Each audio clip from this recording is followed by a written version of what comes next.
इस दबाव से निकलना और बच्चे को इस प्रेशर और इस स्ट्रेस से मिनिमाइज़ करने के बहुत से तरीके हैं।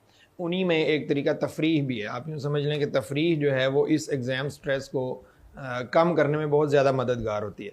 अब इस तफरीह इसका कतन मतलब नहीं है कि पेपर्स के दिनों में मूवी देखने निकल जाएँ या कोई ऐसा प्लान बना लें कि उधर चले जाएँ।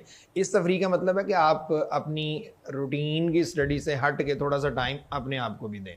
मिसाल के तौर पर ज़हनी सुकून बहुत ज़्यादा ज़रूरी है किसी भी प्रेशर को, किसी भी जो है वो स्ट्रेस को बर्दाश्त करने के लिए।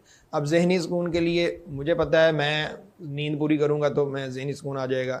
कोई जो है वो किसी अपने दोस्त से मिलेगा तो वो ज़हनी सुकून उसका बेहतर हो जाएगा। कोई जो है वो कोई ऐसी खाने पीने की चीज़ ऐसी खाएगा कि उसका ज़हनी सुकून बेहतर हो सकता है।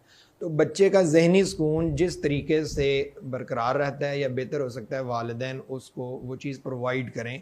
वो नींद हो सकती है, वो खुराक हो सकती है, वो जो है कोई भी ऐसी आदत हो सकती है। इसके साथ साथ सबसे अहम चीज़ जो मैं समझता हूँ जो बच्चों को करनी चाहिए और वालिदैन को भी इस पर तवज्जो देनी चाहिए। हमारे बच्चे ना पेपर अगर 9 बजे शुरू हो रहा है तो वो 8:55 तक पढ़ते हैं। बिल्कुल ये इंतहाई गंदी इम्तिहानी मरकज के बाहर खोल के खड़े, इम्तिहानी मरकज के बाहर जाके पता चलता है वो ये सवाल आना ज़रूरी है। सुबह ये आया था, इवनिंग में ये अब आएगा ही ज़रूर, पिछले साल ये आया था, इस साल ये ज़रूर आएगा। तो अगर किसी ने नहीं पढ़ा हुआ ना, कोई रिलैक्स भी है, तो वो ये डिस्कशन सुन के जो है वो प्रेशर में चला जाएगा और पढ़ा हुआ भी भूल जाएगा। हमें पेपर से कम अज़ कम आधा घंटा 1 घंटा पहले पढ़ाई को तर्क कर देना चाहिए।